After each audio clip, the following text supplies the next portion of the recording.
Hello guys, welcome back to our channel. അപ്പോൾ വീണ്ടും കെൻസി life സ്റ്റൈലിലേക്ക് എല്ലാവർക്കും സ്വാഗതം. അപ്പോൾ ഇന്ന് നമ്മൾ നോക്കാൻ പോകുന്നത് ഒരു അടിപൊളി ചിക്കൻ മക്രോണിയുടെ റെസിപ്പിയാണ്. അപ്പോൾ എല്ലാവരും ട്രൈ ചെയ്യണം, വളരെ ഈസിയാണ്. എല്ലാവരും ചാനൽ ലൈക്കും സബ്സ്ക്രൈബും കമൻറ്റും ഷെയറും ചെയ്യുക. സബ്സ്ക്രൈബ് ബട്ടൻ്റെ തൊട്ടടുത്തുള്ള ബെല്ലൈക്കണും കൂടി ഒന്ന് ക്ലിക്ക് ചെയ്ത് ഓൾ എന്ന ഓപ്ഷനും കൂടി ചൂസ് ചെയ്യുക.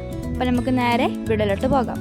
ആദ്യം തന്നെ നമുക്ക് ഇൻഗ്രീഡിയൻസ് നോക്കാം. അതിനായിട്ട് ആദ്യം തന്നെ വേണ്ടത് മക്രോണി, 2 വലിയ ഉള്ളി അരിഞ്ഞത്, 2 തക്കാളി അരിഞ്ഞത്, പിന്നെ കുറച്ച് കരിവേപ്പില, മഞ്ഞൾപ്പൊടിയും ഉപ്പും കൊണ്ട് വേവിച്ച ചിക്കൻ, ഇഞ്ചി വെളുത്തുള്ളി പേസ്റ്റ്. ഇനി നമുക്ക് മാക്രോണി വേവിക്കാം. അപ്പോൾ അതിനായിട്ട് ആവശ്യത്തിനുള്ള വെള്ളം എടുക്കുക.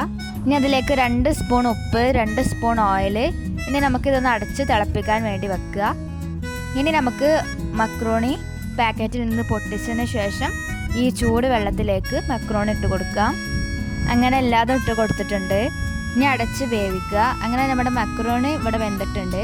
ഇനി നമുക്കിതിലേക്ക് മസാല തയ്യാറാക്കാം. അതിനായിട്ട് ഒരു പാത്രത്തിലേക്ക് 2 സ്പൂൺ ഓയിൽ ഒഴിക്കാം. ഇനി അതിലേക്ക് അരിഞ്ഞ് വെച്ച 2 വലിയ ഉള്ളി ഇട്ട് നന്നായിട്ട് വഴറ്റുക. ഇനി അതിലേക്ക് ഇഞ്ചി വെളുത്തുള്ളി പേസ്റ്റ് ഇട്ട് കൊടുക്കാം. എന്നിട്ട് നന്നായിട്ട് വീണ്ടും മിക്സ് ചെയ്യുക. ഇനി അതിലേക്ക് 2 തക്കാളി അരിഞ്ഞതും കുറച്ച് കരിവേപ്പില ഇട്ട് വീണ്ടും നന്നായിട്ട് മിക്സ് ചെയ്യുക. പിന്നെ മഞ്ഞൾപ്പൊടിയും ഉപ്പും കൊണ്ട് വേവിച്ച പിച്ചിയ ചിക്കൻ ഇട്ട് നന്നായിട്ട് മിക്സ് ചെയ്ത് കൊടുക്കാം.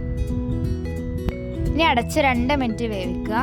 അങ്ങനെ എല്ലാം വെന്തിട്ടുണ്ട്. ഇനി ഇതിലേക്ക് 1/2 ടീസ്പൂൺ മുളക് പൊടി, പിന്നെ 1 സ്പൂൺ ഉപ്പ്, എന്നിട്ട് നന്നായിട്ട് ഇളക്കി യോജിപ്പിച്ച് കൊടുക്കാം.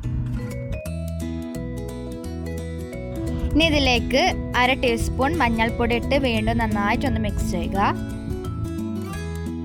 ഇനി 1 സ്പൂൺ ഗരം മസാല ഇട്ട് വീണ്ടും നന്നായിട്ടൊന്ന് മിക്സ് ചെയ്യുക. ഇനി ഇതിലേക്ക് 2 സ്പൂൺ ടൊമാറ്റോ കെച്ചപ്പ് ഒഴിച്ച് കൊടുക്കാം. എന്നിട്ട് നന്നായിട്ട് മിക്സ് ചെയ്ത് കൊടുക്കാം. ഇതിലേക്ക് വേവിച്ച മക്രോണി ഇട്ട് കൊടുക്കാം.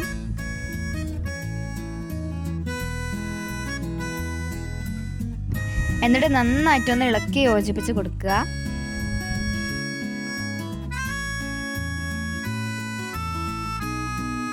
ഇനി നമുക്ക് അടച്ച് വേവിക്കാം. വെന്തതിന് ശേഷം ചപ്പിട്ട് കൊടുക്കുക. അങ്ങനെ ചിക്കൻ മക്രോണി ഇവിടെ റെഡി ആയിട്ടുണ്ട്. അപ്പോൾ എല്ലാവരും ട്രൈ ചെയ്യണം, വളരെ ഈസിയാണ്. വീട്ടിൽ ഗസ്റ്റൊക്കെ വരികയാണെങ്കിൽ നമുക്ക് പെട്ടെന്ന് ഉണ്ടാക്കാൻ പറ്റിയൊരു അടിപൊളി മക്രോണിയാണ്. ഇത് ബ്രേക്ക്ഫാസ്റ്റ് ആയിട്ടും ഡിന്നറായിട്ടും എല്ലാം നമുക്ക് ഉണ്ടാക്കാൻ പറ്റിയൊരു അടിപൊളി ചിക്കൻ മക്രോണിയാണ്. അപ്പോൾ എല്ലാവരും ചാനൽ ലൈക്കും സബ്സ്ക്രൈബും കമൻറ്റും ഷെയറും ചെയ്യുക. സബ്സ്ക്രൈബ് ബട്ടൻ്റെ തൊട്ടടുത്തുള്ള ബെല്ലൈക്കണും കൂടി ഒന്ന് ക്ലിക്ക് ചെയ്ത് ഓൾ എന്ന ഓപ്ഷനും കൂടി ചൂസ് ചെയ്യുക. അപ്പം നമുക്ക് ഇനി ഒരു പുതിയ വീഡിയോ ആയിട്ട് വരാം. അതുവരേക്കും ബൈ.